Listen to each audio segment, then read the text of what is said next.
সেদিন যখন আমি তোমায় চুমু খাচ্ছিলাম তুমি আমার জামাটা চেপে ধরেছিলে কেন? আমার নামে কোনো কমপ্লেন করনি কাউকে? আমাকে ঠাঁটিয়ে চড় মারতে পারতে, মারোনি। সিন ট্রিট করতে পারতে, করনি কেন?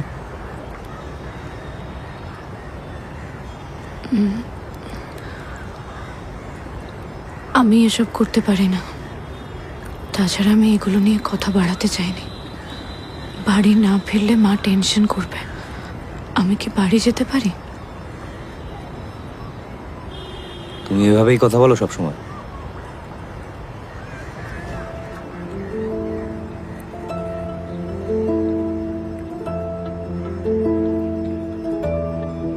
চলো।